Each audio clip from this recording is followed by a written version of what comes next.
Monsieur Julien Dive.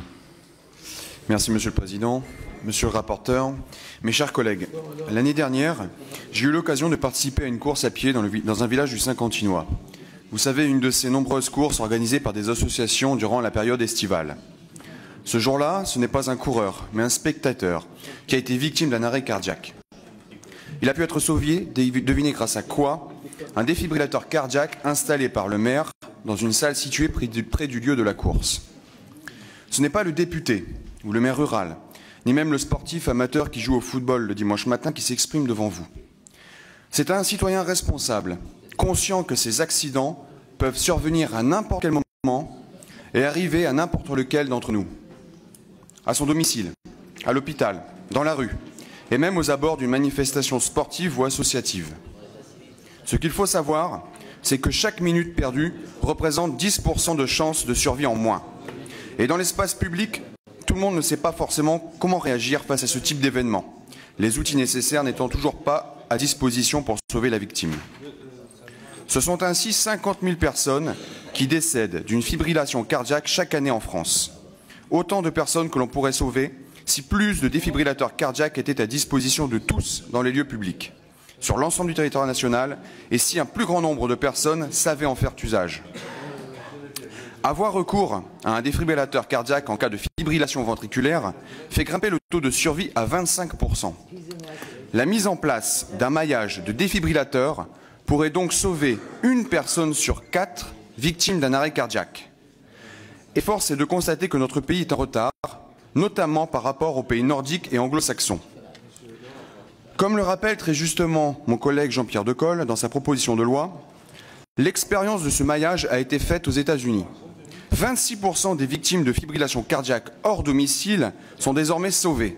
En France, ce sont 3 à 5%, ce n'est pas acceptable. Installer des défibrillateurs cardiaques dans certains lieux, comme les établissements de plus de 50 salariés ou les équipements commerciaux de plus de 1000 m², c'est permettre à chacun de pouvoir aider son prochain dès que la situation l'exige.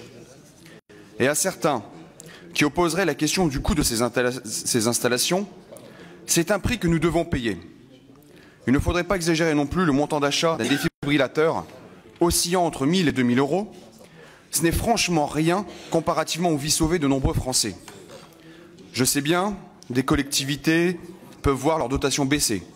Les associations ne peuvent pas toujours suivre. Eh bien, aidons-les en pratique. Chacun d'entre nous, ici, en sa qualité de député, pourrait éventuellement financer l'installation de défibrillateurs cardiaques grâce à sa réserve parlementaire.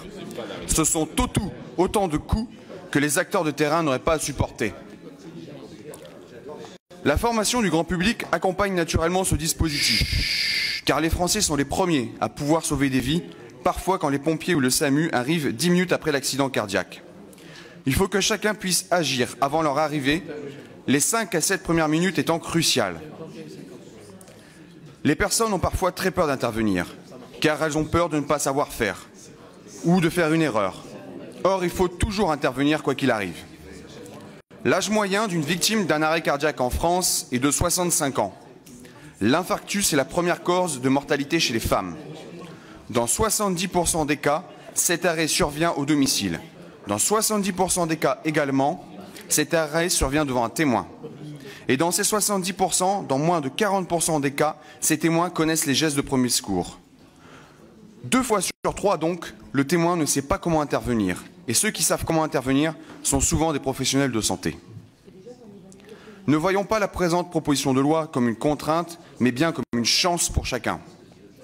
Étendre la présence de défibrillateurs cardiaques sur le territoire français, améliorer l'information et la formation au premier secours, et aggraver les peines pour vandalisme, détérioration ou vol de défibrillateurs sont autant de dispositions qui, je l'espère, permettront au plus grand nombre de nos concitoyens d'être sauvés tous les ans par les personnes qui les entourent. Les marges de progression existent. Nous avons la possibilité à terme de sauver des vies. Ne gâchons pas cette opportunité.